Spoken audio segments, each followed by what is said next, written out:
कुंज बिहारी जय राधा।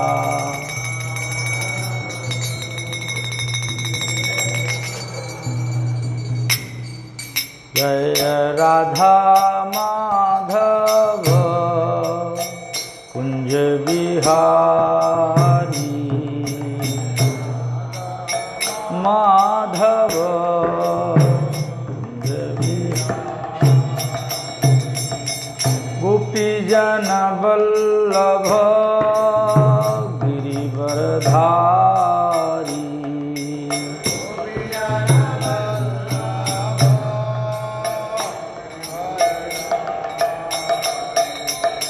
गोपी जन वल्लभ गिरिवरधारी।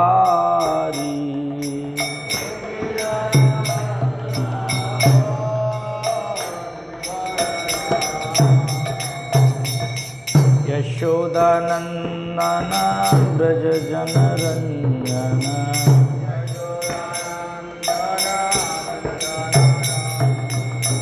यशोदानंदन ब्रज जनरंजन। यमुना तीर बनचारी।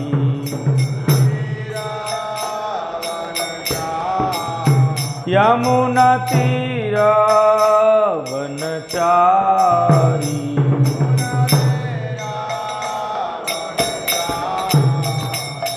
जय राधा माधव कुंज बिहारी।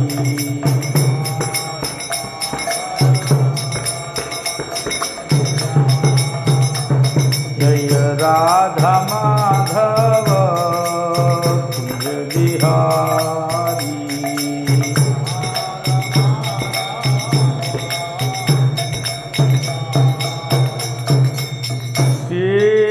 कृष्ण चैतन्य प्रभु नित्यानंद।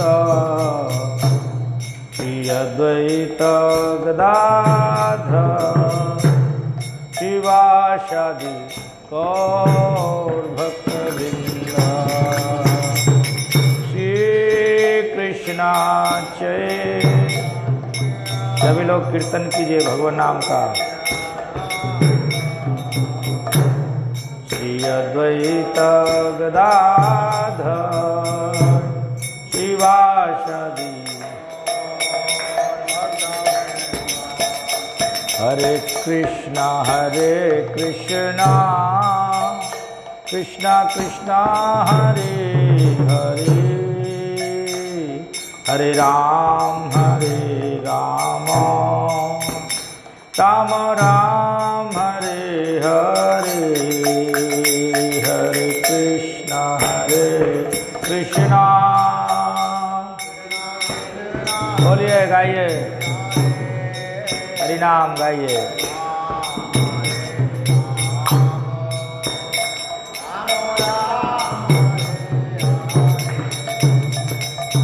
हरे कृष्णा कृष्णा कृष्णा हरे हरे। हरे राम राम राम हरे हरे।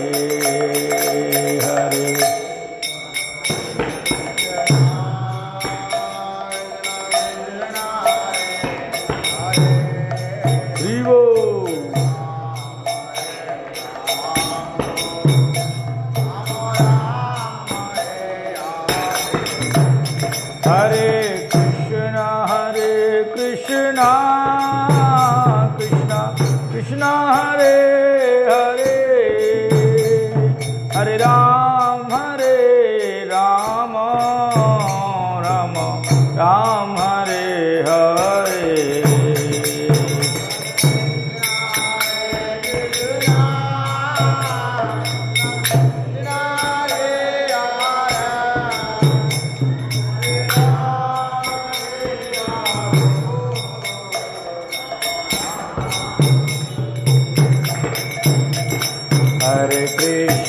Hare Krishna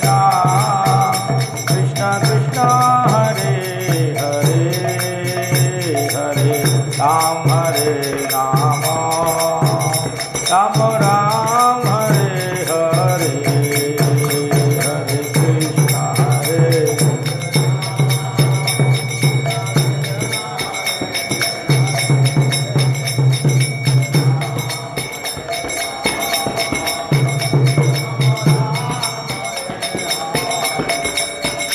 हरे कृष्णा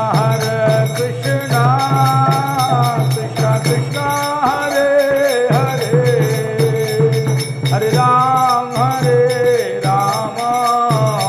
राम राम हरे हरे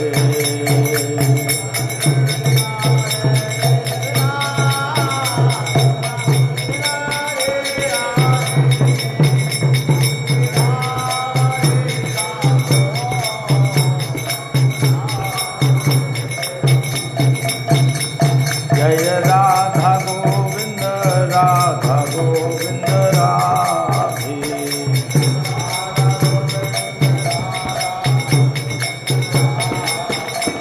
जय गौरनिताय जय गौरनिताय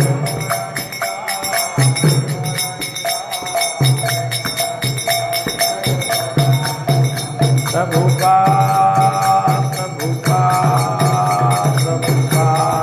जय प्रभुपाद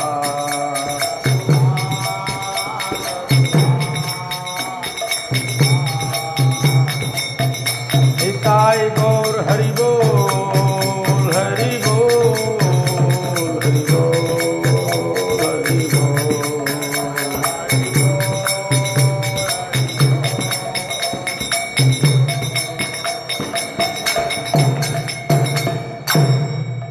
हरिनाम संकीर्तन की जय। शील प्रभुपाद की जय। भगवद्वाणी श्रीमद् भगवद गीता की जय। समवेत भक्त वृंद की जय।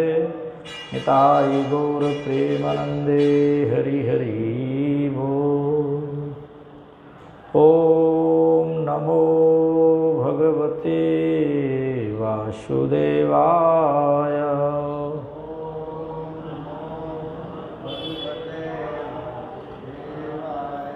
ओम नमो भगवते वासुदेवाय।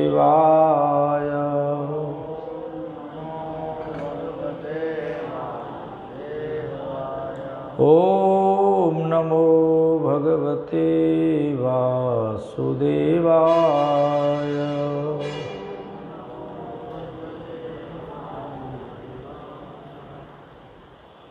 श्रीमद् भगवद गीता अध्याय 6 ध्यान योग श्लोक संख्या 43।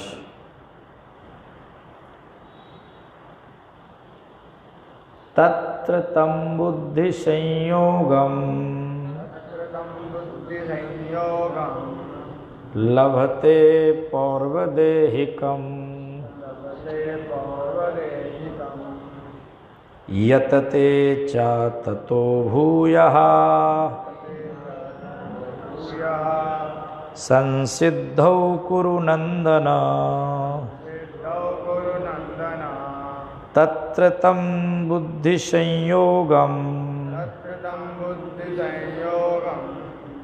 लभते पौर्वदेहिकम्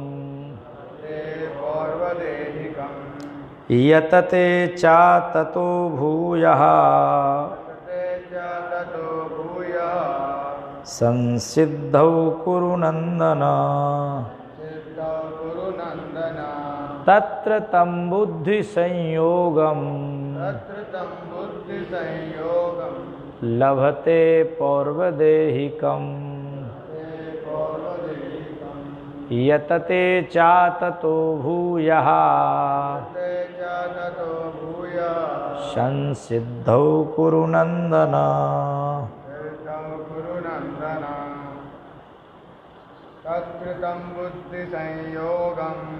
तत्र तं बुद्धि संयोगम लभते पौर्वदेहिकम् यतते च ततो भूयः संसिद्धौ कुरु नंदन तत्र तं बुद्धि संयोगम लभते पौर्वदेहिकम् ततो भूयः संसिद्धौ कुरु नंदन तत्र तं बुद्धि संयोगम लभते पौर्वदेहिकम् यतते चाततः भूयः संसिद्धौ कुरु नंदन तत्र तं बुद्धि संयोगम लभते पौर्वदेहिकम् यतते चाततः भूयः संसिद्धौ कुरु नंदन। शब्दार्थ तत्र वहाँ, तम उस, बुद्धि संयोगम चेतना की जागृति को, लभते प्राप्त होता है, पौर्वदेहिकम पूर्व देह से, यतते प्रयास करता है, चा भी, ततः तत्पश्चात, भूयः पुनः, संसिद्धौ सिद्धि के लिए, कुरुनंदन हे कुरुपुत्र।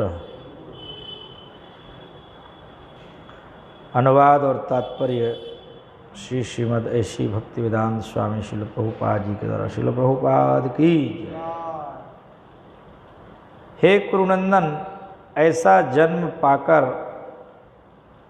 वह अपने पूर्व जन्म की दैवी चेतना को पुनः प्राप्त करता है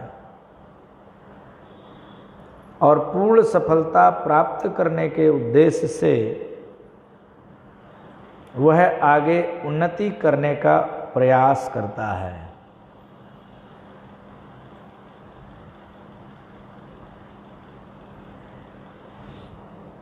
तात्पर्य, राजा भरत जिन्हें तीसरे जन्म में उत्तम ब्राह्मण कुल में जन्म मिला,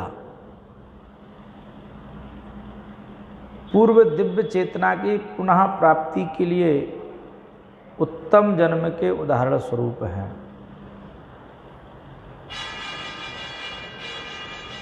भरत विश्व भर के सम्राट थे और तभी से यह लोक देवताओं के बीच भारतवर्ष के नाम से विख्यात है। पहले यह इलावृत वर्ष के नाम से ज्ञात था। भरत ने अल्पायु में ही आध्यात्मिक सिद्धि के लिए संन्यास ग्रहण कर लिया था, किंतु वे सफल नहीं हो सके। अगले जन्म में उन्हें उत्तम ब्राह्मण कुल में जन्म लेना पड़ा और वे जड़ भरत कहलाए, क्योंकि वे एकांतवास करते थे तथा किसी से बोलते न थे। बाद में राजा रघुगण ने इन्हें महानतम योगी के रूप में पाया। उनके जीवन से यह पता चलता है कि दिव्य प्रयास अथवा योगाभ्यास कभी व्यर्थ नहीं जाता। भगवत कृपा से योगी को कृष्ण भावनामृत में पूर्ण सिद्धि प्राप्त करने के बारंबार सुयोग प्राप्त होते रहते हैं। ओम अज्ञानतिमिरन्धस्य ज्ञानाञ्जनशलाकया चक्षुरुन्मीलितं येन तस्मै श्रीगुरुवे नमः। नमः ओं विष्णुपादाय कृष्णपृष्ठाय भूतले श्रीमते भक्ति वेदांत स्वामिनिति नामने। नमस्ते सारस्वते देवे गौरवाणी प्रचारिणे निर्विशेष शून्यवादी पाश्चात्य देश तारिणी। हे कृष्ण करुणा सिंधो दीनबंधो जगत्पते गोपेश गोपिका कांत राधा कांत नमोस्तुते। तप्त कांचन गौरांगी राधे वृंदावनेश्वरी वृषभानुसुते देवी प्रणमामि हरिप्रिये। नमो महावदान्याय कृष्ण प्रेम प्रदायते कृष्णाय कृष्ण चैतन्य नामने गौरतुषे नमः। वाञ्छाकल्पतरुभ्यश्च कृपा सिन्धुभ्येव च पतितानां पावनेभ्यो वैष्णवेभ्यो नमो नमः। जय श्री कृष्ण चैतन्य प्रभु नित्यानंद श्री अद्वैत गदाधर शिवासादि गौर भक्त वृंद। हरे कृष्णा कृष्ण कृष्णा हरे हरे हरे राम राम राम हरे हरे।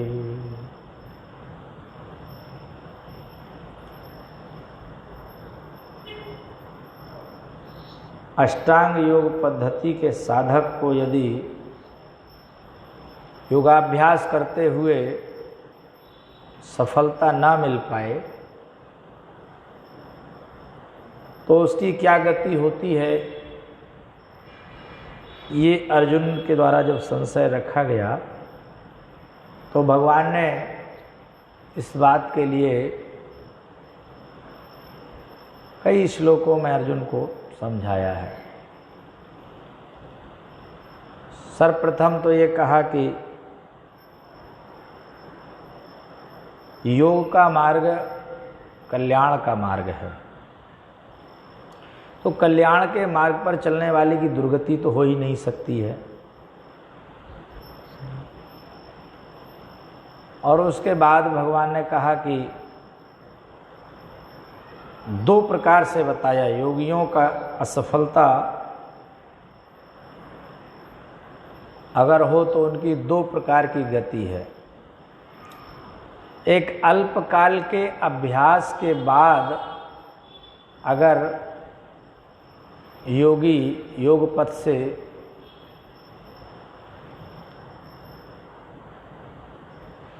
हट जाए,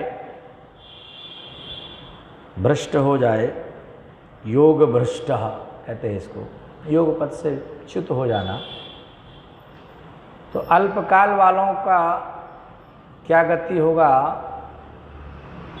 योग मार्ग से विचलित होने के लिए एक सबसे बड़ा कारण होता है, सबसे बड़ा संसार में बंधन भी यही है और यही कारण भी बनता है योग पथ से भ्रष्ट होने का। सबसे बड़ी चीज होती है संसार के सुख भोग की इच्छा।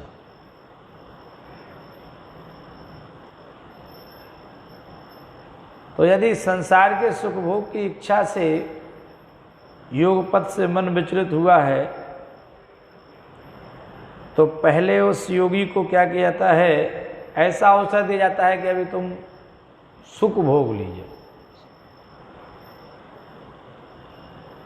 तो उसी के लिए भगवान कहते हैं प्राप्य पुण्य कृताम लोकान उषित्वा शाश्वती समः और शुचि नाम श्रीमताम गेहे योग भ्रष्टो भी जायते।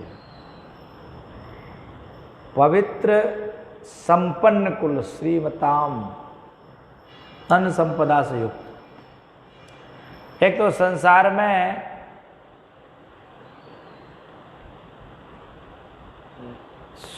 सुख ना होना एक अपने आप में बहुत लोगों को, ऐसे किसी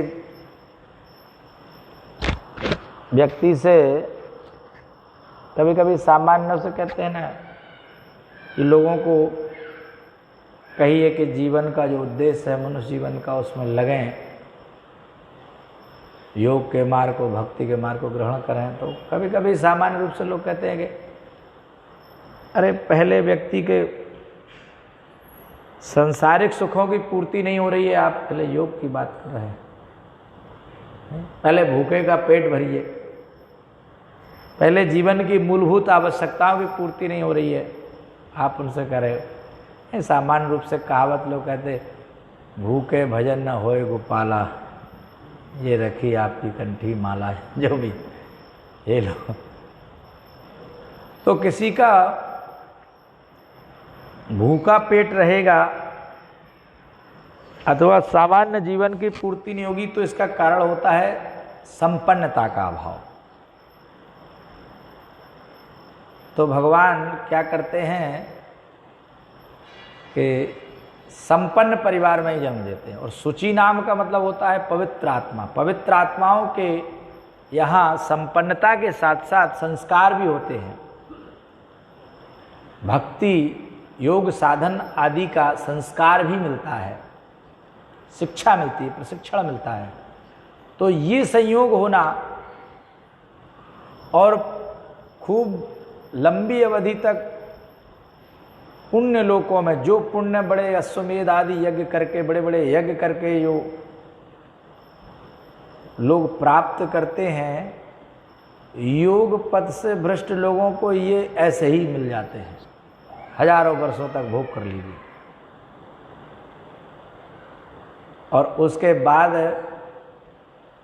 अच्छे कुल में जन्म लेने के बाद पुनः योग करिए।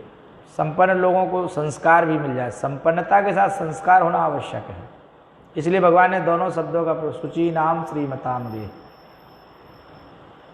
और जिन्होंने दीर्घ काल तक अभ्यास किया है और दीर्घ काल अभ्यास के बाद भी कभी कभी ऐसा कोई संयोग बन जाता है, कोई भौतिक इच्छा आ गई या कुछ भी, तो उनके लिए फिर क्या होता है, उनको उसी के लिए भगवान ने अगला श्लोक कहा है ये, अथवा बहुने अथवा योगी नाम अपनी, अथवा योगी नामेव कुले भवति धीमताम।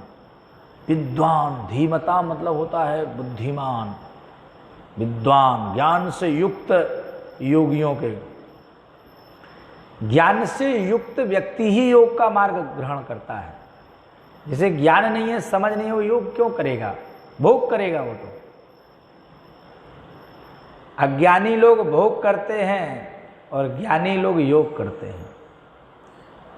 तो कोई कह सकता है अरे संसार में बढ़िया से बढ़िया सुख प्राप्त करने के लिए तो मैंने बताया ही था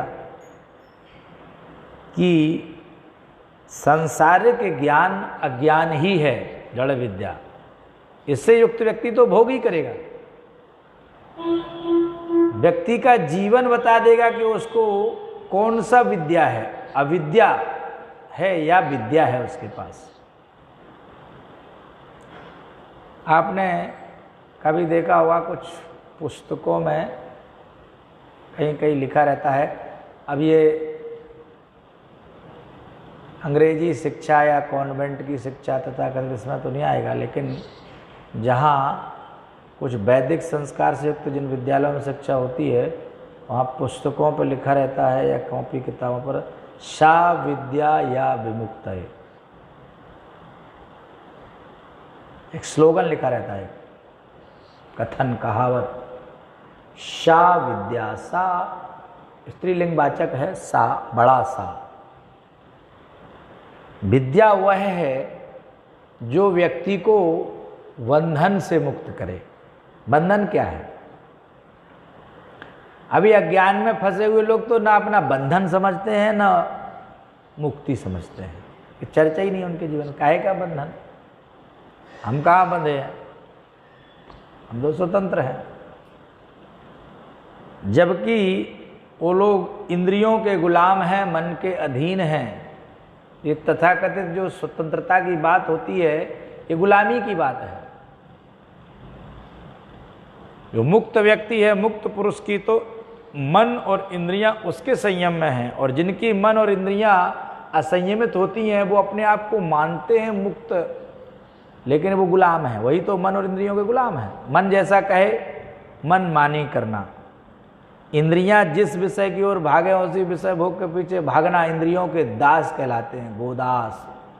गोस्वामी नहीं है, गोस्वामी तो वो है जो अपने इंद्रियों का स्वामी है, जो विचार पूर्वक अपनी इंद्रियों को जहाँ चाहे वैसा, अगर उसे लगा कि इंद्रियों का इस विषयों में फंसना खराब है, तुरंत अपनी इंद्रियों को समेट ले।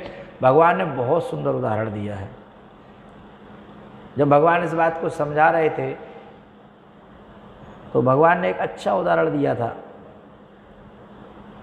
कि जैसे कछुआ अपने खतरा भांपते ही अपने अंगों को अंदर सिकोड़ लेता है, यथा कूर्मांगानीव सर्वसा, कूर्म अपने समस्त अंगों को सर्वसा पूर्ण रूपेण समेट लेता है, और उस पर कोई पत्थर मारे, लाठी से पीटे, लेकिन कुछ असर नहीं पड़ता है। उसने जैसे ही देखा कि कुछ खतरा है, अपने समस्त अंगों को अंदर सिकोड़ लेता है। भगवान ने भी ऐसे ही बुद्धिमान व्यक्ति को, भक्ति करने वाले को, योग करने वाले को कहा कि अपनी इंद्रियों को ऐसे ही, जब आपकी लगे इंद्रियां माया में, संसार में पथभ्रष्ट होने को जा रही हैं, विषयों की ओर लालायित हो रही हैं, वहां से तुरंत संयमित करना चाहिए। और मन को भी संयमित कर, मन भी भागता है, मन बहुत इच्छाएं करता है। मन के 3 कार्य हैं, वैसे रूप से 3 क्रियाएं कही जाती मन की। मन सूक्ष्म तत्व तो दिखाई तो देता नहीं है, जबकि प्रकृति के 5 तत्व तो प्रधान हैं, जिन्हें सब लोग जानते हैं, पृथ्वी, जल, अग्नि, वायु, आकाश, पंच तत्व। लेकिन 3 सूक्ष्म हैं जो तत्व दिखते नहीं हैं। भगवान ने भगवद गीता में इनको अपने अपरा शक्ति कहकर के बताया है, वर्णन किया है। आगे आएगा अभी। भगवान कहते हैं कि भूमिरापो नलो वायु खम मनो बुद्धिरेवचा अहंकारम मितीयम में भिन्ना प्रकृति अष्टधा। इस प्रकृति को भगवान कहते हैं मेरी प्रकृति है, मेरी प्रकृति, में भिन्ना प्रकृति।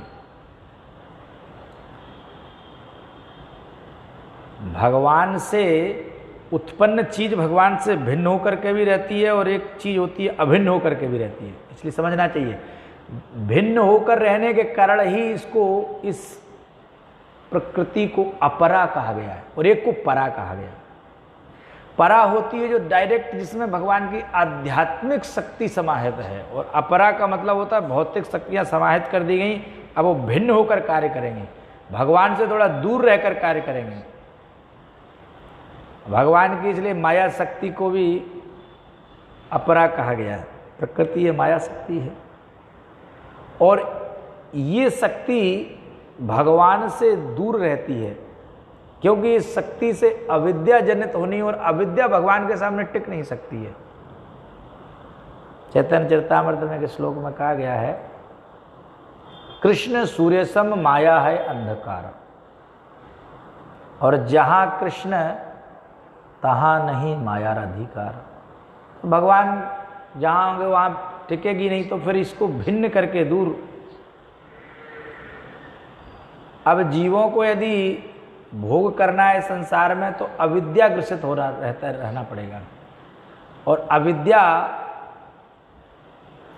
ही भोग कराएगी, नहीं तो उनकी भोग इच्छाएं पूर्ण नहीं होंगी।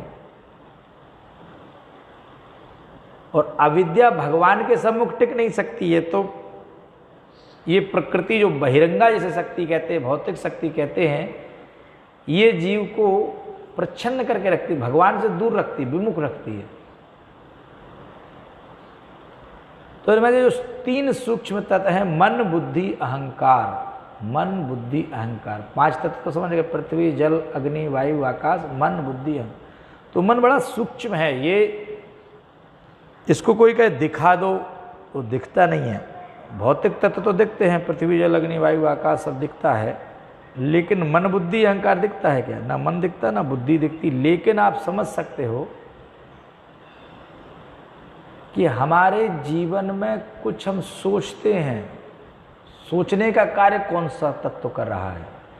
सोचने का काम ना आंखें करती हैं, ना कान करते, ना आँख करती है, ना नाक करती है, ना जिह्वा करती है। इसका कोई ऐसी शरीर में ऐसा तत्व है जो सोचने का काम करता है। बस समझ लो जो सोचने का कार्य हो रहा है वो मन के द्वारा हो रहा है।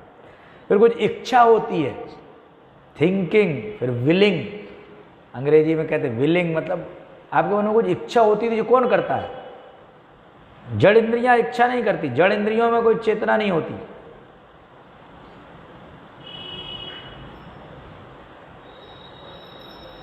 तो इच्छा करता है मन, इंद्रियों के ऊपर मन है। भगवान ने कहा, दूसरे अध्याय में समझाया था भगवान ने, इंद्रियाणि प्राण्याहु इंद्रियेभ्यः परम मनः मनसस्तु परा बुद्धिया या बुद्धिया परतस्तु सा। जड़ इंद्रियां भौतिक तत्वों से बनी है, तो जड़ है वो, उनमें स्वयं कार्य करने की क्षमता नहीं, जहां डाले रहो वहां डली रहेंगी। ये इंद्रियां अपने आप नहीं जाती हैं, मन इनको गाइड करता है। मन ने कहा कि चलो, मन ने कहा कि पिज़्ज़ा खाना है, मन ने कहा जोमेटो को ऑर्डर करना है मन ने कहा शराब पीना है, मन ने कहा ये करना है, हैं? तो मन जो है क्या होता है, इंद्रियों को उत्तेजित करता है, मन लगाता है। मन इंद्रियां अपने आप नहीं जा पाएंगे, अगर मन मना कर दे तो जाएगा। तो इंद्रियों के ऊपर मन है, और अब मन को कौन रोके? मन ऐसा कह रहा है, इसको कोई रोक पाएगा? मन को रोकता है। मन को अगर कोई ये समझाए ये गलत है, ये अच्छा है, ये बुरा है,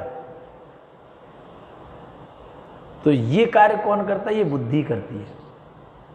हम लोगों के शरीर में जो विचारक शक्ति है, जिससे विचार होता है कि ये अच्छा है अथवा गलत है, ये भी भगवान ने शक्ति दी। लोग कहते भगवान का क्या रोल है? अभी किसी की बुद्धि काम नहीं करती है तो देखो, हॉस्पिटल में ब्लड की बोतल मिल जाती है, आजकल तो अंग भी मिल जाते हैं, कुछ लोग अंग दान करते हैं, लीवर ट्रांसप्लांट करवा लो, किडनी करवा लो, ये करवा लो, वो करवा लो। लेकिन कहीं ऐसा सुना कि बुद्धि भी बोतल में भरी रखी रहती है, इसको कुछ लोग काम नहीं करती है तो जाओ हॉस्पिटल में पैसा देकर ले लो। ऐसा सुना कभी? तो ये बुद्धि ऐसे नहीं मिलेगी। ये बुद्धि और जो मन होते हैं, ये तत्व सूक्ष्म है, इनका आप कोई कर ही नहीं पाओगे कुछ। और ये किसने दिए हैं? बाकी चीज तो कह देते हैं इसमें क्या है ये, हालांकि हमारे शरीर की हर चीज भगवान के द्वारा ही व्यवस्थित है, सब कुछ उन्हीं से मिला हुआ है। हम जैसा शरीर हम लोगों को मिलता है ऐसा विज्ञान अभी बना नहीं सकती है, नहीं बना सकती। इतना बड़ा अपने ज्ञान का बहुत घमंड है और उसमें डूबे हुए हैं लोग, हैं? लेकिन अब ये नहीं जानना चाहते कि ये हमारे जीवन का वास्तविक रहस्य क्या है, इसके पीछे की व्यवस्था क्या है। अपने जीवन पर ही विचार करके व्यक्ति चाहे तो सही ज्ञान में स्थित हो सकता है। अब विवेक नहीं है।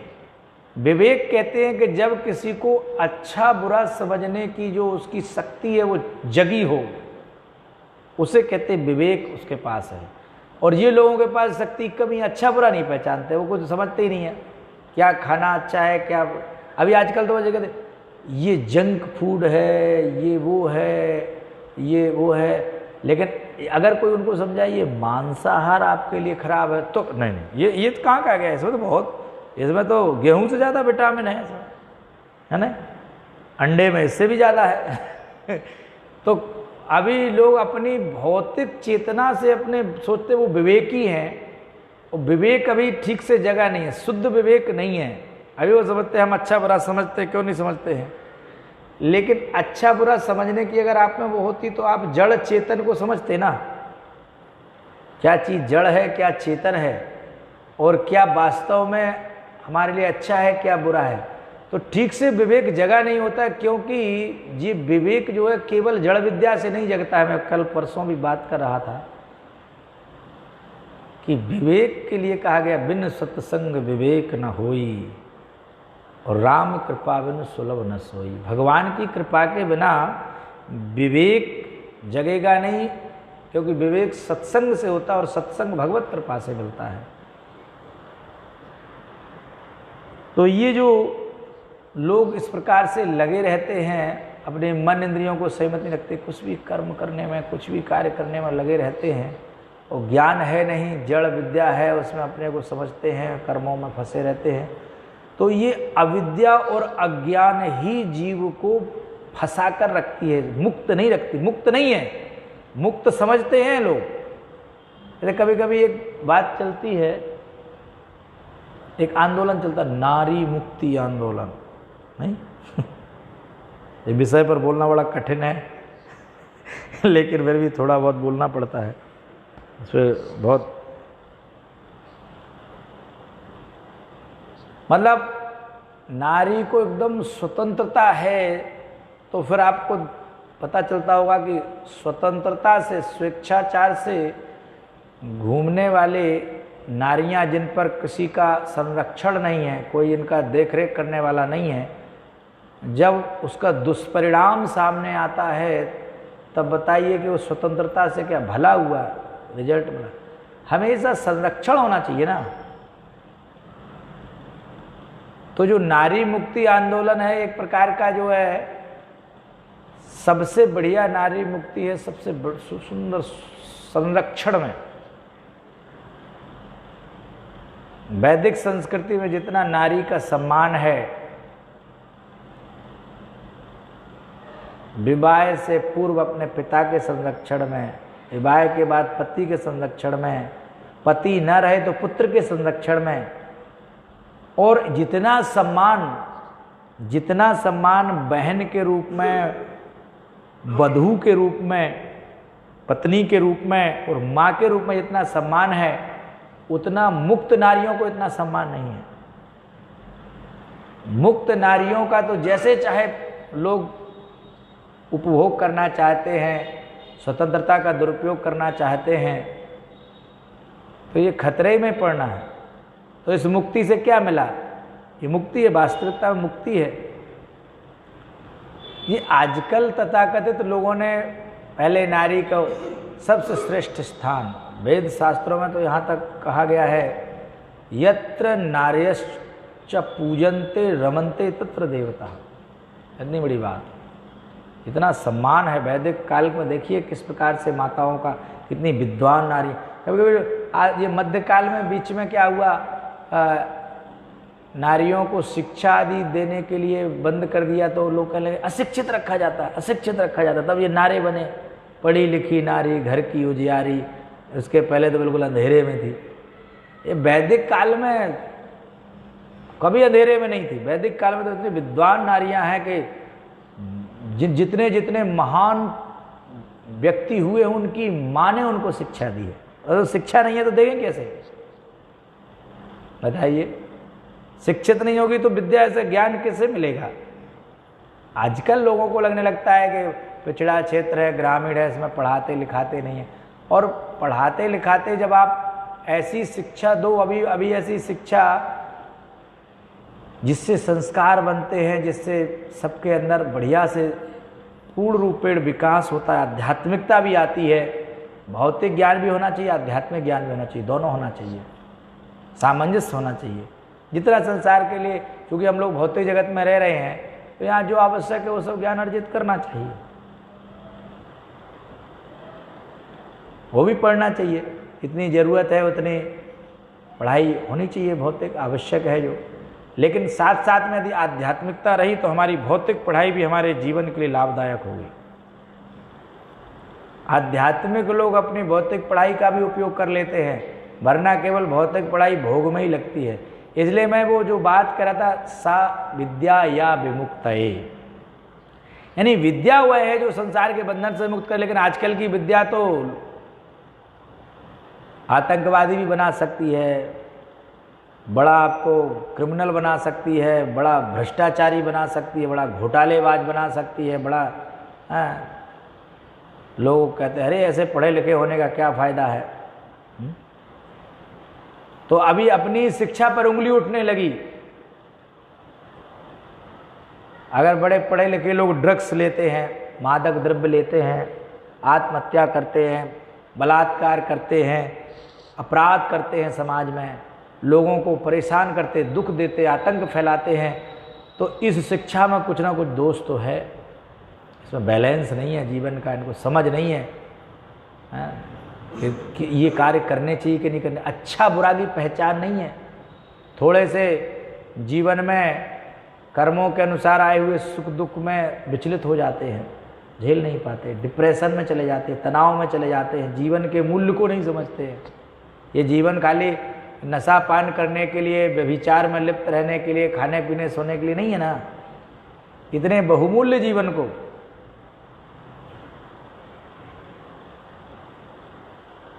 इस मनुष्य जन्म को पाकर के अगर कोई व्यक्ति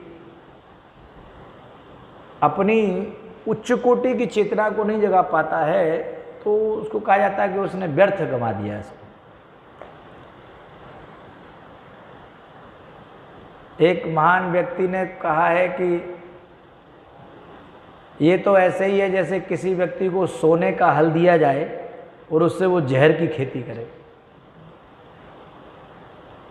अरे अच्छे लकड़ी के हल से भी समझदार लोग गेहूं और चना और मटर बोते हैं, और किसी को सोने का हल मिले और फिर वो जहर बोए खेती का। जहर क्या करेगा? सबको नुकसान ही देगा।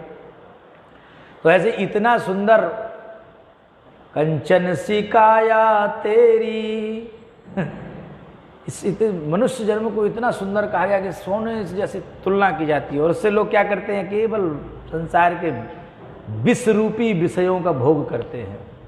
विष रूपी विषय हैं तो खुद को ही परेशान करते हैं। विषय विषम विष ज्वाल, इस विष ज्वाल से बचाओ। भगवान से भक्त प्रार्थना करते हैं विषयों की लालसा से। तो ये विद्या विद्या नहीं है, जो विद्या ये आध्यात्मिक विद्या है। ये भगवत गीता भागवत वेद का सारांश है, जो वेदांत है। ये हमारे विवेक को जगाता है, ये हमें जड़ चेतन के अंदर को समझाता है।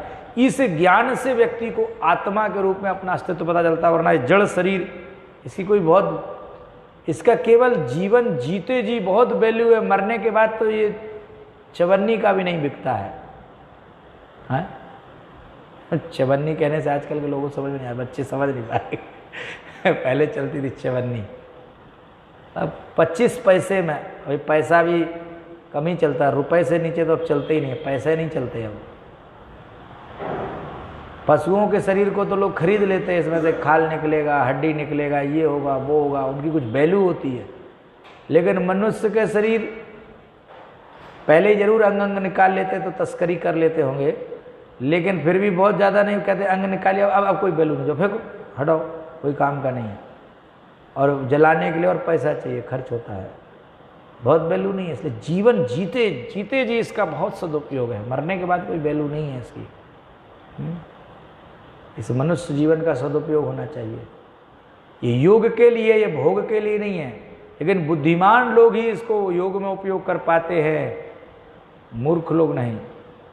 जिनका विवेक जग गया, जिनको अच्छा जीवन प्राप्त हो गया। तो भगवान यहाँ पर कह रहे हैं कि अगर दीर्घ काल के बाद योग पथ से कोई भ्रष्ट होता है तो योगियों के घर में जन्म मिलता है, जो बुद्धिमान होते हैं, विवेकशील होते हैं। वहाँ तुरंत चांस बनते हैं, तुरंत उसको अवसर मिलेगा। फिर वो व्यक्ति क्या करता है? जिस पूर्व देह, अब देखो ये पूर्व देह बता रहा है कि आत्मा बारंबार जन्म लेता है। अगर बारंबार जन्म लेता तो भगवान श्री कृष्ण यहाँ पूर्व देह की बात क्यों करेंगे? प्रीवियस बॉडी, पूर्व देह कम, पिछले देह में, पिछले शरीर में जहाँ चेतना, जहाँ योग में लगी थी और जहाँ से पतन हुआ था, या जहाँ से उस मार्ग को छोड़ दिया था, कभी भोग के मार्ग में चला जाता है, भौतिक इच्छाएं ढकेल देती है। तो भगवान ये कह रहे हैं कि तत्र तम बुद्धि संयोगम, उसका जो बुद्धि संयोग कहते हैं, वो बुद्धि जो चेतना है वो वहीं जा कर के वही चिंतन पर पहुंच जाएगी उसकी, जहाँ तक पहुंच चुका था। ये भौतिक, अभी कोई व्यक्ति कहे कि इस जन्म में कोई व्यक्ति बहुत पढ़ाई लिखाई कर ले, गए डॉक्टर इंजीनियर PhD सब कर ले, और उसकी मृत्यु हो जाए, और अगले जन्म में कहीं पहुँचे, कहे हमने पिछले जन्म में PhD किया था, मुझे डायरेक्ट नौकरी दे, तो कोई कहे भगाओ यहाँ, पागल कहाँ से आ गया, ऐसे PhD किया था, जाओ भगाओ, निकालो यहाँ से।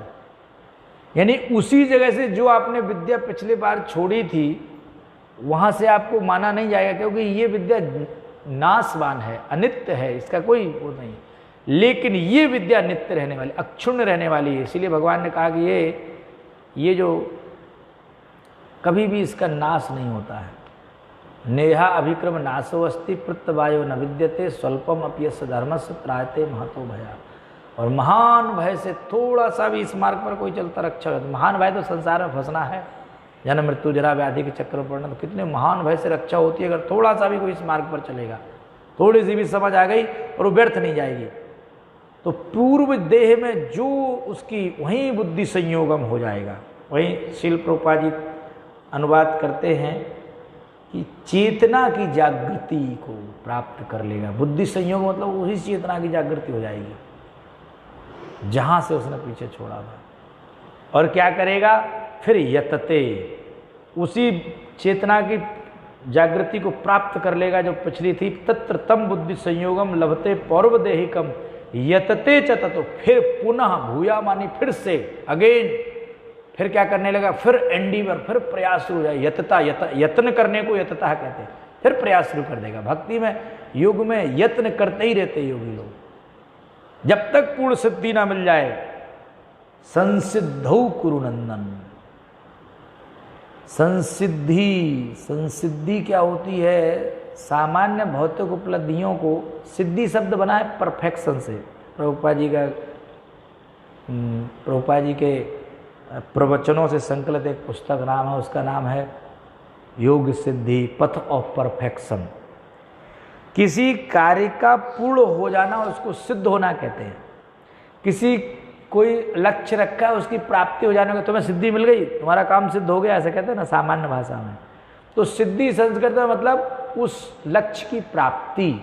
तो यहाँ भगवान कहते हैं संसिद्धि, यह जो आत्मा का इस संसार बंधन से मुक्त होकर के भगवान की प्राप्ति, ये संसिद्धि है, ये सामान्य सिद्धि नहीं है।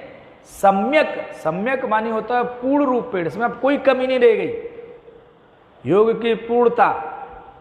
योग में कभी कभी भटक जाते लोग, योग कर रहे हैं तो अब उनके स्वर्ग मिल गया, भोग हो गया, योग का फल भोग मिला। ऐसे कोई सिद्धि करने के लिए कुछ जाकर के और भी लोग सिद्धि कर, हमें बोले हमको जिन्न की सिद्धि है, मसान में सिद्धि है, भूत प्रेत की सिद्धि है। ऐसे लोग अनेक सिद्धियों के पीछे पड़े रहते हैं। कुछ लगे वो बड़ा उनको सिद्धियां हैं, वो सिद्धि है, हाँ इधर बुला लेंगे उसको, उधर। इन सिद्धियों से क्या लाभ है? आप सब 8 सिद्धियों के नाम जाते हैं? अणिमा, लघिमा, प्राप्ति, प्राकाम्य, ईशिता, बसिता, अस्ति प्राप्ति, ऐसे चीजें हैं। ये 8 सिद्धियां कही जाती। छोटे से छोटा बन जाना लघिमा, बड़े से बड़ा हो जाना अणिमा, एकदम जैसा चाहो वैसा वैभव की प्राप्ति प्राकाम्य, किसी को अपने बस में कर लेना।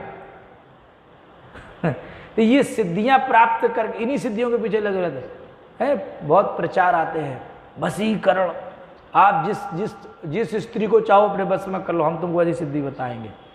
ऐसा लोग आपने, तो ये सिद्धियां कोई काम की नहीं है। यहाँ भगवान करे संसिद्धिम लभते, संसिद्धौ कुरुनंदन, फिर उस प्रयत्न में लग जाता है जिस संसिद्धि के लिए वो लगा था। संसिद्धि होती है योग की पूर्णता होती है। भगवान आत्मा का, भगवान का अंश है आत्मा, तो भगवान से संबंध जुड़ जाना, उसी चेतना में, उसी भावना में आ जाना जिसमें संसार के बंधन में न जीव लगे, इसको संसिद्धि कहते हैं। अर्जुन को भगवान इस श्लोकों में कुरुनंदन बोल रहे हैं। कुरुनंदन सुन के कैसा लगता है? कुरु। धृतराष्ट्र ने अपने पुत्रों को कौरव कहा था और पांडु के पुत्रों को पांडवा कहा था। और भगवान तो कह रहे अर्जुन को तुम कुरु हो, कुरुनंदन हो। ये जो धृतराष्ट्र बोल रहा था वो पक्षपाती बोल रहा था। धृतराष्ट्र के अंदर भेदभाव आ गया था। जब भेदभाव आ जाता ना तो अपने पराये का अपना पराया, माम कहा पांडवा। कभी कभी भक्तों में जो होता है जी अपना पराया, तो भक्त लोग करे ए तो माम का पांडवा ज़्यादा मत करो। जो मेरा है, जो पराया है, जो मेरे हैं, जो अपने हैं, जो उनके हैं। ये धृतराष्ट्र की चेतना है, माम कहा पांडवा। अपने लोगों को मामका कह रहा है अपने पुत्रों को, और उनको पांडवा कह रहा है। अरे अपने सब मानने चाहिए। जो युधिष्ठिर महाराज तुमको अपने पिता से भी बढ़कर मानते हैं और तुम कह रहे हो पांडवा, और मामका मतलब मेरे। तो कुरु वंश में जन्म लेने के कारण कुरु वंश कहलाता है। महाराज कुरु के वंशज हैं तो पहले ही हुए हैं, तो सबका अधिकार है ना। वो भी अपने को कह सकते हैं हम भी कुरुवंशी, लेकिन ये कहते हैं कि नहीं नहीं, असली कुरुवंशी हम हैं, हमारे पुत्र। जैसे दुर्योधन अपने को मानता है, उनके पिताजी भी पुत्र मोह में अंधे। लेकिन भगवान कई बार अर्जुन को कुरुश्रेष्ठ, कुरुनंदन, कौरव्य ऐसा कहे हैं। यानी भगवान कहते हैं कि तुम सचमुच में कौरव वंश के श्रेष्ठ हो। पुरुवंशी भी कहा जाता है, कुरुवंशी भी कहा जाता है, भरतवंशी भी कहा जाता है। और यहाँ एक पूर्व चेतना का उदाहरण प्रभुपाद जी दिए हैं। आपने सुना होगा जब तात्पर्य में शुरुआत में कैसे लोग पूर्व जन्म की चेतना को प्राप्त करते हैं, इसका सबसे बढ़िया उदाहरण प्रभुपाद जी तात्पर्य में रखा है कि आपने सुना होगा, इस एक प्रसिद्ध राजा हुए महाराज भरत। कई भरत हुए, भगवान राम के भी भाई भरत हुए, और एक शकुंतला के पुत्र हुए, वो भी भरत हुए, दुष्यंत पुत्र भरत। और ये एक जो महाराज भरत जिनकी बात आ रही है, जो उदाहरण दिया गया, ये भरत वो हैं जिनके नाम पर भारतवर्ष पड़ा। देवता लोग कहते थे ओ इतने महान राजा, तो उनके साम्राज्य को भारतवर्ष कहा गया। पहले इलावर्त वर्ष नाम था इस क्षेत्र का, इलावर्त कहा जाता था। आर्यावर्त रहा, इलावर्त रहा, पर भारत के कारण भारत। ये भरत वो थे जिन्होंने अपने पुत्रों को राज्य सौंप दिया, और उसके कह रहे हम भजन करेंगे जल्दी। लेकिन भजन करते करते इनकी आपने कथा सुनी होगी, गंडकी नदी के तट पर तो भजन बढ़िया से करते थे, सब त्याग करके चक्रवर्ती सम्राट ने सब त्याग दिया था।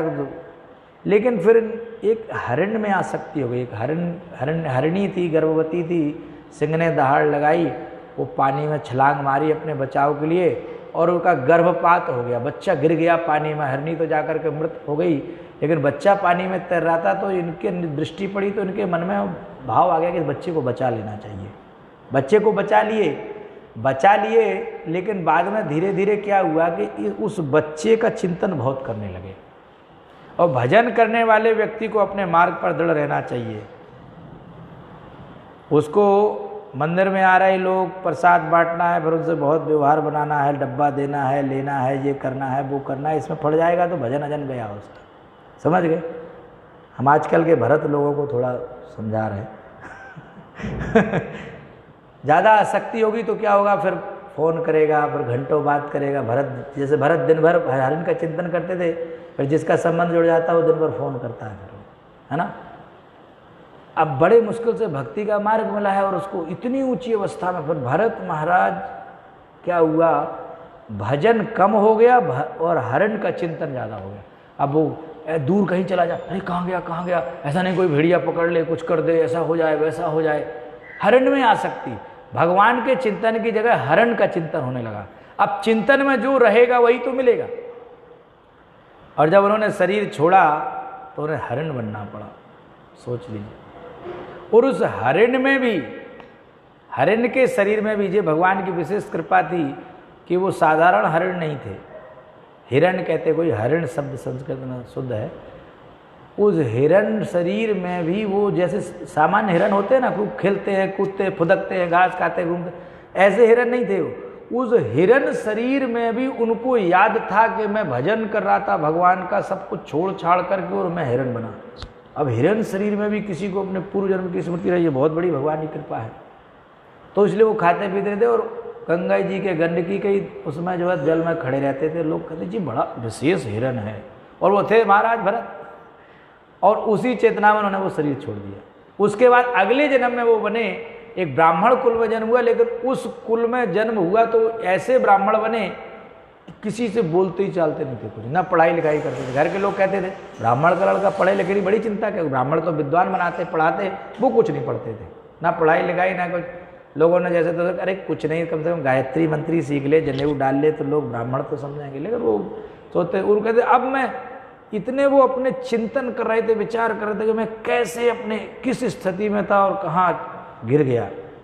तो उन्होंने उसी चेतना से, जो प्रभुपाद जी उदाहरण दिए, वहीं से वो फिर उनको ध्यान था। फिर वो ब्राह्मण कुल में जन्म, उनको इसलिए बिल्कुल पढ़े लिखे कुछ नहीं करते थे, ऐसे व्यवहार में लोगों से बिल्कुल दूर रहते, इसलिए जड़ भरत कहेगा, जड़ के समान रहते थे बिल्कुल। ऐसे लोग मूर्ख है यार कुछ बोलते उनको। जानते आप सुने होंगे उनके जो सौतेली भाभियाँ वगैरह थी, वो सब कहते थे अच्छा इसको ऐसा करो, कुछ काम का नहीं, खेत पर बिठा दो। खेत पे जो है खेतों की रखवाली के लिए एक बनाया जाता है, लकड़ी ऐसी खड़ी की जाती है, उस पर एक मटकी रख दी जाती है, काला काला, उसमें जैसे पक्षियों को ऐसे लगता है कोई आदमी खड़ा है। क्या कहते हैं उसको गाँव में? बिजूका क्या कहते हैं, जमुड़ा जो भी कहते हैं। पक्षियों को उल्लू बनाना। कुछ कुछ लोग ऐसी लकड़ी करते, कपड़ा पहना देते सर, कुर्ता एक टांग दिया, ऊपर खोपड़ी वो लगा दी जो मिट्टी का जो, और समझ रहे कि कोई आदमी खड़ा है, तो पक्षी नहीं आते हैं, कोई आदमी खड़ा है। और कभी कभी तो हवा से ऐसा हिलता भी है तो उनको लगता है अरे आदमी है। तो उन्होंने कहा ये बढ़िया आदमी, इसको ही बिठा दो खेत पर, तो कुछ करना नहीं है, बैठा रहेगा खेत पर। वो खेत पर भी जड़ से ही बैठे रहते थे। कोई कहता है कि कहो पक्षी भगा ही नहीं, राम की चिड़ैया रामे के खेत खावरी चिड़ैया भर भर पेट। कभी कभी वहाँ भी डांट पड़ती थी उनको। कहते हैं कि जहाँ उनको मेड़ खोदनी होती थी वहाँ मेड़ डाल देते थे, और जहाँ डालनी होती वहाँ खोद देते थे, पानी पूरा बहा देते थे, उल्टा काम करते थे। तो लोग जड़ समझे, मतलब वो जानते थे सब कुछ, लेकिन ऐसा व्यवहार करते थे जड़वत के लोग। उनको कहीं ऐसा नहीं हो कि इसी में फंसा दे मुझे, अरे बहुत अच्छी खेती करता है यार तो इसको लगाओ खेती में, बहुत अच्छा लड़का है विवाह करो। उनको कुछ फंसना ही नहीं था किसी प्रकार से। वो राजा रहुगढ़ को फिर जो अपना प्रकट किए, जब वो उनको कहार में लगा लिया गया था, 4 कहार पालकी ढो रहे थे, राजा रहुगढ़ जा रहे थे, तो एक बीमार पड़ गया तो इन्हीं को लगा लिया। बोले एक राजा किसी को आदेश दे सकता, राजा की पूरा प्रजा है, अरे क्या हो रहा है, अरे साहब बीमार पड़ गया था, तो दूसरा पकड़ लो ना कोई। तो यही मिल गए, संयोग से ही पकड़ में आ गए। अब ये चलते थे तो क्या, यानी पूरी कथा है, चलते थे तो कोई जीव जंतु पैर के नीचे ना आ जाए, दम ना जाए, चीटी वीटी, तो ऐसे चलते तो उनकी पालकी वो हो जाती थी। तो तब उन्होंने कहा कि कैसे ठीक से चलो, नहीं हम तुम्हारा अभी ठीक कर देंगे। तब जाकर उन्होंने फिर ऐसा आत्मज्ञान का उपदेश दिया। तब राजा रहुगढ़ बाहर निकल के देखे, अरे देखे यज्ञोपवीत पड़ा है, ब्राह्मण को तुमने लगा दिया सेवा में। राजा तो सब जानते हैं कि ब्राह्मण। तब उन्होंने उपदेश किया है, बड़ा भागवत में ये प्रसिद्ध है, महाराज रहुगढ़ को जड़भरत जी के द्वारा उपदेश, अवधूत उपाख्यान, ये बहुत प्रसिद्ध है।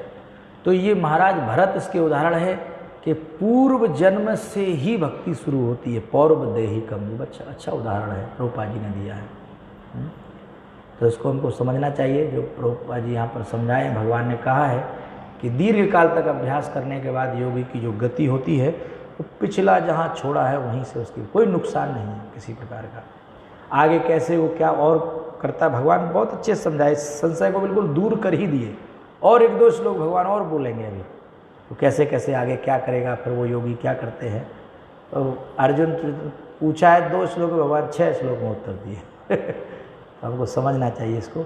आगे जो श्लोक में आएगा हम लोग सुनाएंगे। हरे कृष्णा। भगवद्वाणी श्रीमद् भगवद गीता की जय। श्रील प्रभुपाद की जय। गौर प्रेमानंद।